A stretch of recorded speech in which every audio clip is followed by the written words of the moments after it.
భీమ్లీలో YCP నిర్వహించిన సిద్ధం సభపై విమర్శలు వచ్చాయి. గంట విమర్శించారు.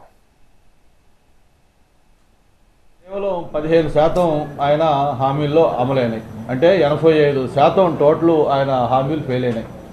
పాదయాత్ర, మేనిఫెస్టో, ఇలా జిల్లాల వారీగా ఇచ్చిన అన్ని హామీల్లో జగన్మోహన్ రెడ్డిని పాండవుల సైడ్ 2 కోట్ల, జగన్మోహన్ రెడ్డి కౌరవ సైడ్ ఉన్నాడు. ఆయన ఒక కౌరవ దండు. అటువంటి కౌరవ దండుని ఈ రాష్ట్రం నుంచి తరిమేద్దామని చెప్పిన ప్రజలందరూ కూడా అనుకుంటా ఉన్నారు. ఎందుకంటే ఆయన అర్జునుడిని పోల్చుకున్నాడు, కానీ ఆయన పత్తల్ల రావణాసురుడు, లేకపోతే ఒక దుర్యోధనుడు. ఏదైతే మనకి పౌరాణికల్లో ఉన్న అన్ని విలన్ పాత్రలు ఉన్నాయో అవన్నీ కూడా ఆయనలో మిక్స్ అయి ఉన్నాయి.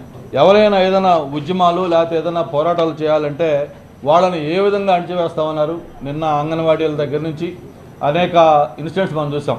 ఒక పోలీసుల యొక్క దమనకాండ ఈ ప్రభుత్వంలో ఏ విధంగా వాళ్ళని వాడారో పోలీసుల్ని మనం చూస్తూ ఉన్నాం. జగన్మోహన్ రెడ్డి గారు 2019 ఎన్నికలకి ఎవరైతే మీ కుటుంబంలో నీ విజయం కోసం రాత్రి పగలు శ్రమించారో, మరి మీ చెల్లి కానీ మీ తల్లి కానీ వీళ్ళంతా ఈరోజు ఎక్కడున్నారు, ఎందుకు నీకు వ్యతిరేకంగా వాళ్ళందరూ కూడా పోరాటం చేస్తున్నారో ఒక్కసారి మీరు చెప్పాల్సిన అవసరం ఉంది.